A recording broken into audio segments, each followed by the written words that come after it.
It's our World Cup moment here on the show, on the AM show. And let me just introduce to you. We look like men in black. I think it's appropriate. We've assembled here and to have a conversation on the World Cup. We're going into another phase beginning today. We've got big games coming up. We'll bring you all the previews and the major talking points. Let's say hello to Coach De Graft, who's made it here. Good morning. Good morning.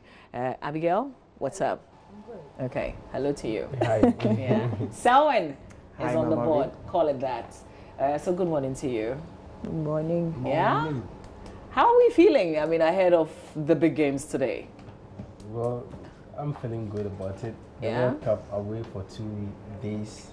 It feels like it's been away for 4 years. You know, when you're used to the action every day and you're getting the best of football, you're getting things that even when you predict, it won't turn out to be the way you predicted or anticipated. And then it goes for 2 days. You know the feeling. Yeah. So yeah, I'm so excited. So we're back with commentary as well on We're radio. back with commentary on radio as well. Okay. 2 matches today, the quarterfinals, the first game at 2 and also in the evening at 6, the big one, Belgium, Brazil. Yeah. The first one will be the France and the Uruguay game. Yeah. And Coach, if you look at the parents, it almost sounds like this is a final, not a quarterfinal. Yeah, we've got 2 finals today. That's what's exciting about this World Cup. Past World Cups, on a day like this, you'll have one final, the other one, either one is not going to make it to the final. But these guys, the parents, are superb. So these are not to be missed matches because France, Uruguay, whoa, what a hot cake. And then Brazil, Belgium, contrasting styles. Everybody's expecting Brazil to come out with their samba football. No, they got clever and said, listen, samba football isn't winning us the World Cup. What we've got to do is play practical football. We play the samba football when we can, but if we can't, grind a result. And that's what they've been doing. Very professional indeed. Abigail, what has been your disappointment? Which team should have been here who is not here? Well, from the beginning, I thought that Germany was in there to do something from that feat, that energy they brought from the Confederations. And so you thought that, well, they were in to do something. And I thought that Portugal started so well, but it was so evident match after match that Ronaldo was not really getting that support he needed to carry the team like he did in the Euros. And so he comes out some 10-15 minutes, moments of glimpse, he gets what he has to do, and he would just sit back and watch them play. He was not so interested in what they were doing. It even showed in the last game. He saw train tantrums all over the place. He was not happy with the kind of team he found himself in at the moment. So for me, I was a little bit disappointed, but I still have some light in there in Belgium, so I'm just holding on. Yeah, I'm with you on that. Selwyn, let's get on with some preview. Well, yes, so in the preview, we are going to talk about these men over here, and this is the game that we're all thinking about. It's Uruguay versus France, a very, very important game between the two sides, and there are so many links when it comes to the players that are involved in these 2 games. You're going to have players like Antoine Griezmann playing against his teammates Diego Godin and Jimenez in defense at Atletico Madrid. Also, we are also going to have an encounter between 2 PSG players, which is Mbappe and Cavani. So many things going in. And one interesting about Griezmann is that he has a soft spot for Uruguay because Godin is the godfather of his daughter. And he also has a lot of relations when it comes to the managers that he faced with Uruguayan managers through his time as Real Sociedad. So he has a lot of support for Uruguay. He loves the way they play because in Atletico Madrid, he has players that are in the Uruguayan team, and the style of play of Atletico Madrid is the same as Uruguay. So for him as a player, he respects that national team and would even love to play for them, as he said in his interview. But then he says that this time he belongs to Le Bleu, and it's an encounter he's looking forward to. All right. So I wonder what you're looking out for, Coach De Graft. Uruguay, France.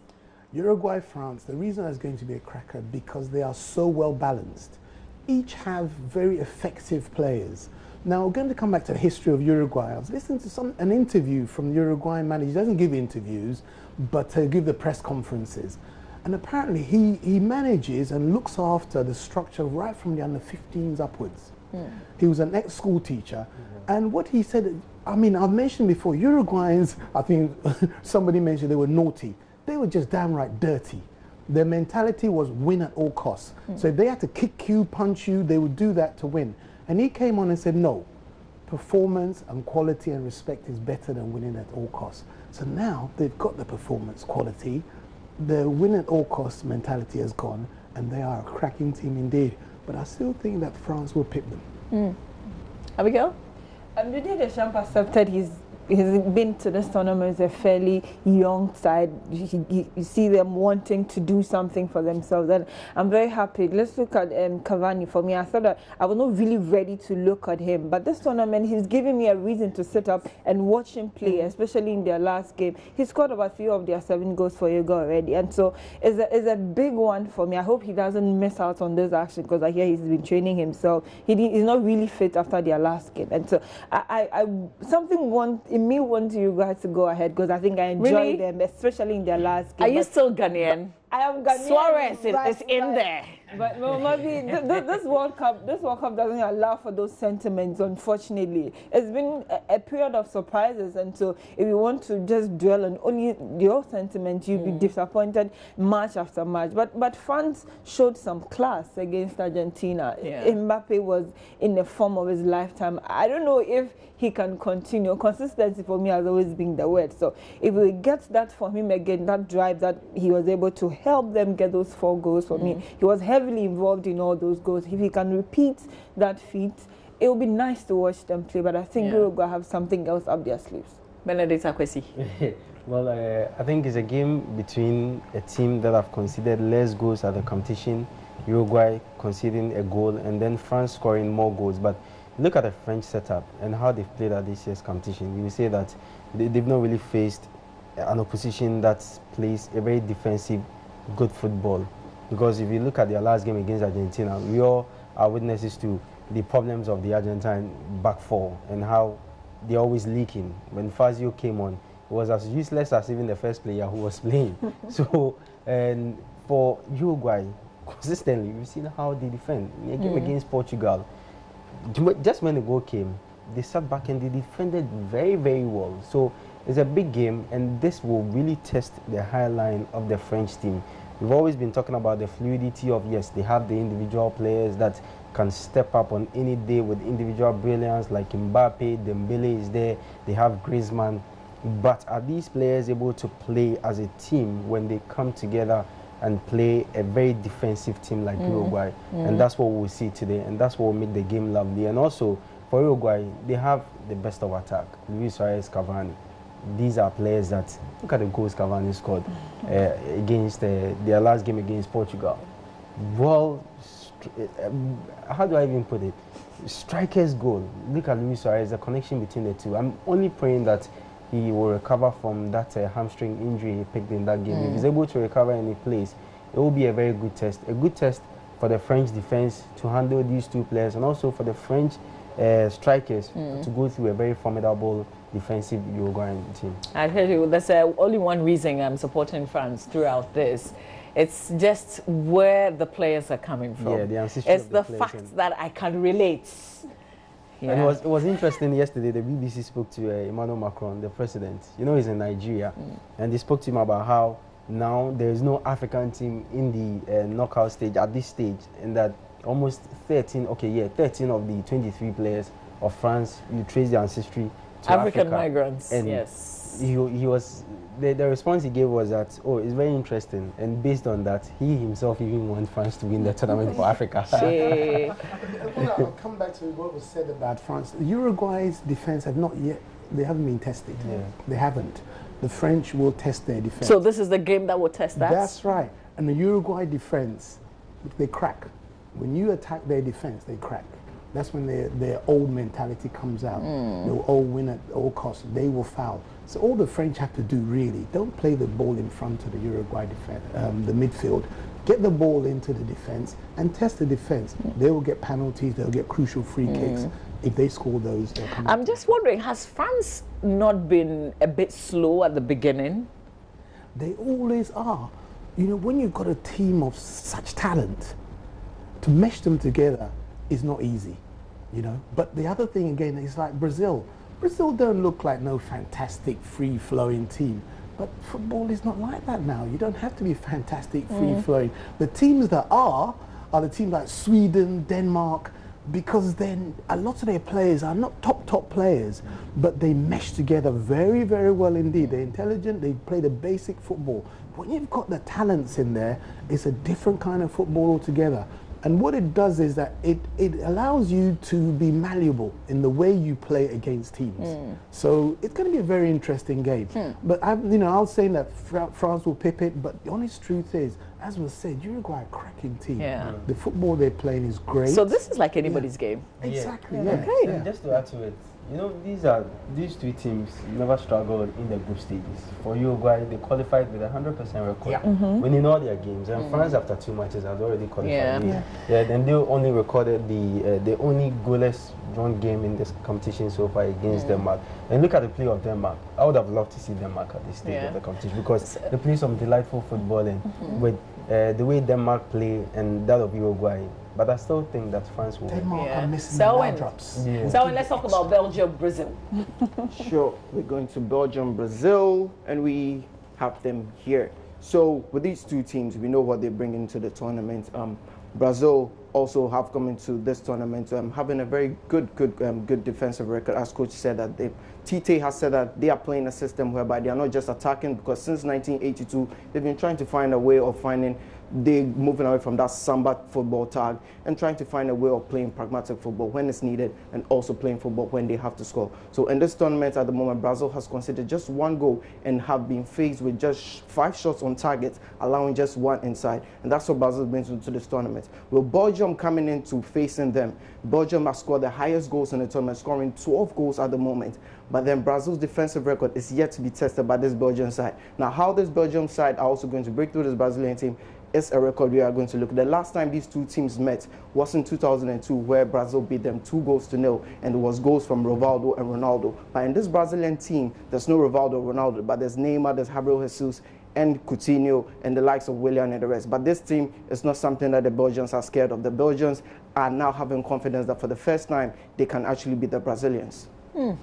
Okay. Brazil and Neymar. I'm losing it for him. Too dramatic. You've seen that KFC ad?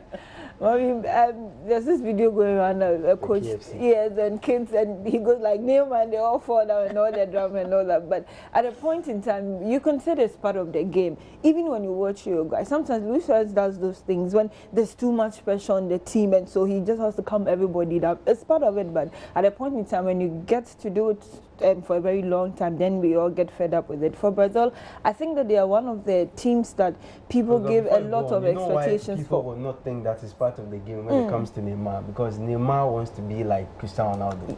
He wants to be more than Lionel Messi. These are players that are very disciplined, and Lionel Messi will not just go on the ground and display like the way Neymar would display. So we won't take it as normal. In essence, he's doing it in essence. They all do that at a point in time.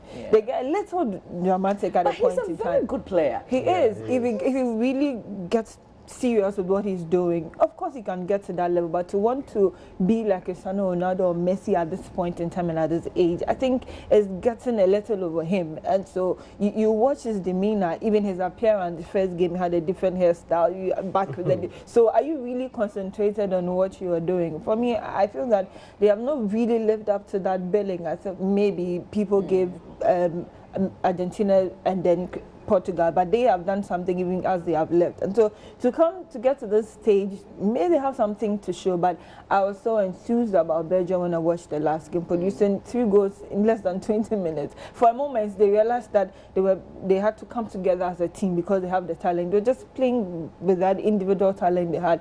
When they decided to play together as a team, they got that win in that last game. And so it's going to be a very big game for the Belgians. They believe that they have the quality Brazil had. The only difference is they have not won the World Cup yet. And so it's not a game that they are so overwhelmed about, but there's a lot to look out for in that one. Coach, what's the difference technically between Brazil and Belgium?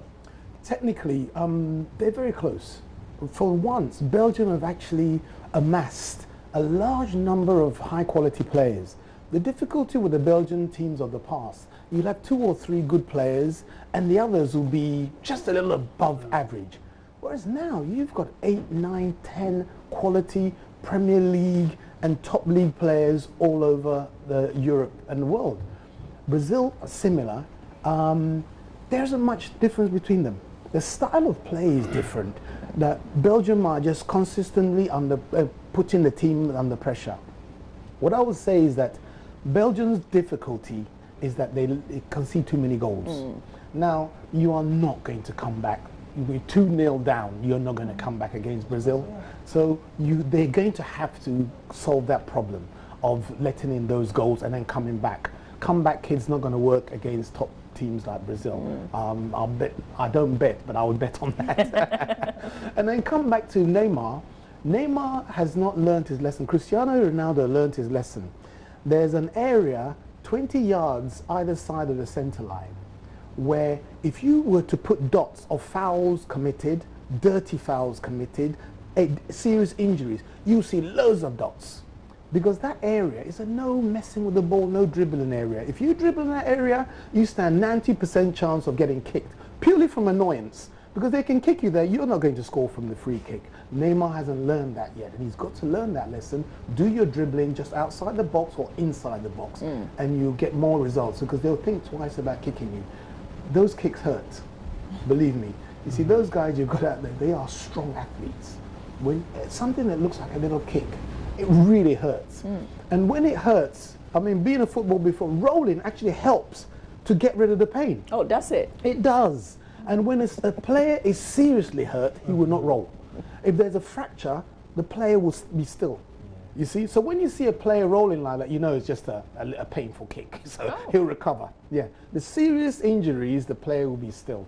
So technically, I would say there's not much difference between them. Okay. And I think the match could go either way. The only difficulty the Belgians have got is that conceding goals. And if they do, they won't win. That's it. Yeah. Maybe Neymar is excited the fact that he's the most fouled player, so he wants to be fouled more. Yes, his style of play, he annoys people. It's like, I won't use the word, but it's like you're taking the mickey. It's like, who are you? I'm going to go past you anytime I want. And people get upset when you treat them like that, and they'll say, all right, go past me and I'll kick you. But aside that, he's doing something that we also have to highlight. I mean, as young as he is, he scored 57 goals for He's a Brazil. great player. 57 goals. And remember, when he was in Brazil, the reason why he didn't come to Europe earlier, because the Brazilian Petrobras and other companies got together, so he was earning more money in Brazil than any top player in Europe.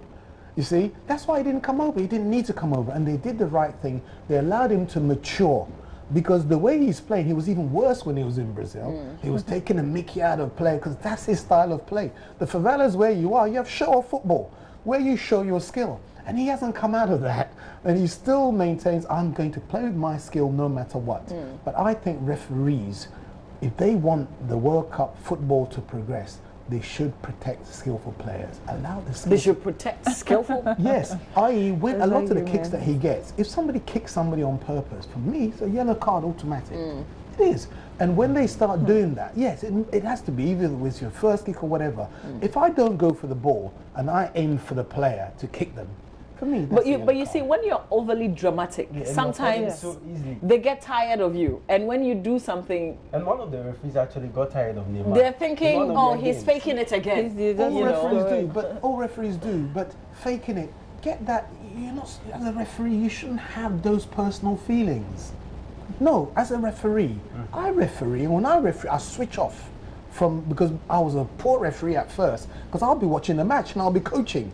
I had to switch off from that and totally switch my mind to the rules of the game. The rules of the game is, it doesn't matter how dramatic, you can't get personal with a player. You know, it doesn't matter how dramatic, whatever he gets. If he's been kicked, the rules have been broken, it's an infringement. Okay. Full stop. All right.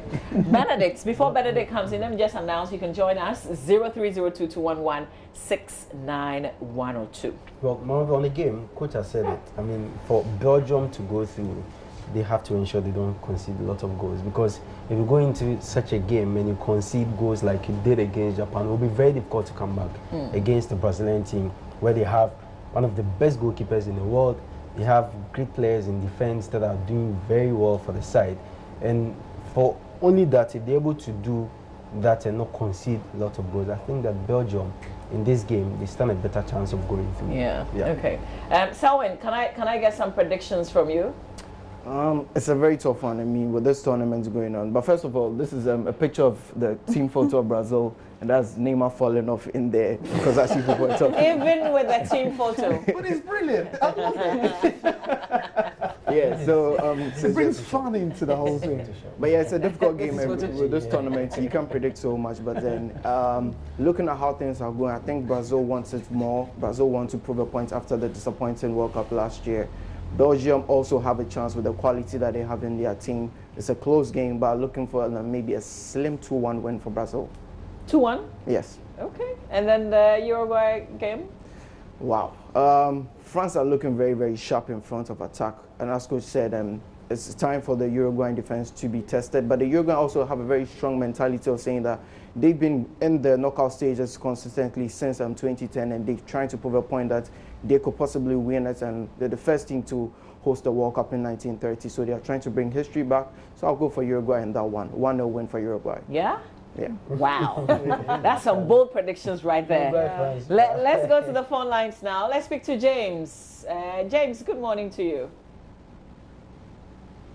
Hello, James. Good morning. Good morning, James. Thanks for joining us. Let's hear you. Yeah, it's my pleasure. First of all, I want to know why you are all in black. Are you still Vice President? We are. That's part of it. But you know, yeah, we are. It's 1 week. It's been interesting so far, and I. Oh, James. Hello, James. Oh, James. We lost you, but please call us back. 0302-211-69102. James Ando from Kumasi. Kindly call us back. Apologies that we lost you. My prediction. Yeah. Uruguay, France. France will win. And then Belgium. Charlie, give me something that I can go and bet on. Oh. If you say Uruguay will win. Oh, no, Uruguay definitely will win. So we can bet on that. That I said Uruguay. France, sorry. Did I say France will win? So you can bet on that. Okay, so what? 1-0. I can understand 1-0 to 1. It's going to be close. Well, in terms of the scoreline, whatever I can't happens, predict they will win. But I know France will go through, Okay. and then Belgium will go through. Okay, Yeah. all right. Maybe Uruguay and France have shown they can both score on good days, and so definitely there are going to be goals in that game. So I'll go for a 3-2 win for Uruguay. Oh, wow. Yeah. And I disagree with Selwyn when he says the Brazilians have shown they want it more. For me, I think that from the blast of the whistle, the Belgians have shown that this is their time. They are tagged as the golden generation, and so they have to do something, and it's now. So it's a 2-1 win for Belgium. Okay, let me go to Bingi. Bingi is in Tamale joining us on the phone. Good morning, Bingi. Yeah, good morning, Mama. Thank you for calling. Let's hear you. Yes, I think you are doing a wonderful job this morning. I really appreciate that. Negroes from the northern part of Ghana here. I think my team is Belgium and Brazil. Belgium and Brazil. Because both teams have Chelsea players. So for that game, I would say at the end of the day, who did well will carry the day. Okay. But for Uruguay and France, I'll go for France because I love their young chaps, those who are there, very young, Mbappe and cool. And I'm going to country, you know. So at the end of the day, I expect France to come out from that. And then Brazil and Belgium, whoever come on top, I think I'll be happy for that. Yeah. All right, Bingi from Tamale, thank you very much, Coach. Yes. Uruguay, France. Goals will be scored, so I would say 2-1 France. 2-1 France. I'll go 2-1 France. Yeah. Okay. I'll go 2-1. And then in the second game? In the second game, I would say Brazil 3-2. Yeah? Yeah. Wow. Because I think Belgium will score. They're both cracking teams. And Belgium are the perennial failures, basically, for the World Cup. Yes. And they have labeled themselves as that because even in the Euros and so forth, they've always, go to years back, Belgium has always had a good team. They get to the Euros or the World Cup and they just can't perform. So this team are desperate to change that. But there's one other thing too. The mentality of the Belgian players is not the same as that of the Brazilian players. And if we're going to see Brazil get frustrated in a game, then Belgium can score more goals. Because you realize that in a game against Switzerland, Brazil, they were utterly frustrated and they could not get out of their shells. And for this Belgian team, even when they were down against Japan, forget about the opposition they faced, but on the day, Japan also played some fantastic football. So it will boil down to the mentality. The Brazilians are going through a learning process, and that's what the good team. Against Switzerland, you're totally correct. They allowed the Swiss to basically frustrate them. But the next game, they show that, no, don't get frustrated. Just be patient and grind it out and get them at the end. You see, so they had matured. In 4 days, the team had matured. And the last game, it's even better. So really, a learning team, for me, is a team to be studied. All right, let's speak to Christopher. Christopher is joining us from Kumasi. Good morning, Christopher. Hello, Chris. Hello. Hi, thanks for your call. Let's hear you. Oh. Hello, Christopher. morning. Okay, Christopher, I see what the problem is. Kindly turn down the volume on your television sets, then we can have a great conversation. So there are no breaks. You can also give us a call, and when you do, please turn down the volume on that television set so the conversation can be I hear you now. smoother. Okay, all right, let's go. Do you want a team that you want to win money with? No, I'm just kidding. Okay.